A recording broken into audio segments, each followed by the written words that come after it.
தமிழக அரசியலில் பெரிய ட்விஸ்ட். தமிழக வெற்றிக்கு பிறகு விஜய் போட்டிருக்கும் மாஸ்டர் பிளான் தற்போது பேசுபொருளாகி வருகிறது. தமிழக சட்டசபை தேர்தலின் வாக்கு எண்ணிக்கை திங்கட்கிழமை விறுவிறுப்பாக நடைபெற்று வருகிறது.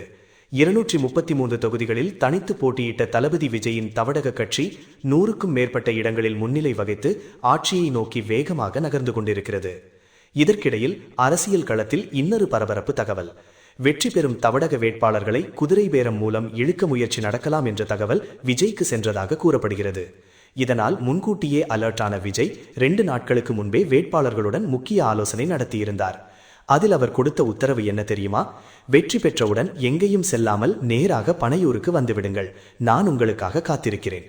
இதுதான் அந்த ஸ்ட்ராங் மெசேஜ். இதோடு முடிந்துவிடல. மாமல்லபுரம் அருகே பூஞ்சேரியில் உள்ள ஒரு தனியார் ரிசார்ட் ரெடி. வெற்றி பெறும் எம்எல்ஏக்களை பாதுகாப்பாக அங்கு தங்க வைக்க 100 பேருக்கு வசதி செய்யப்பட்டுள்ளதாக தகவல் வெளியாகியுள்ளது. மேலும் அனைத்து வேட்பாளர்களையும் ஒரே இடத்துக்கு பாதுகாப்பாக அழைத்து வர இந்த முக்கிய பொறுப்பு ஆதவ் அர்ஜுனாவிடம் ஒப்படைக்கப்பட்டுள்ளதாக கூறப்படுகிறது. அப்படின்னா விஜயின் இந்த பிளான் வெற்றியை உறுதி செய்யுமா? தமிழக அரசியலில் இது ஒரு புதிய டர்னிங் பாயிண்டா? உங்கள் கருத்தை கண்டிப்பா கமெண்ட்ல சொல்லுங்க.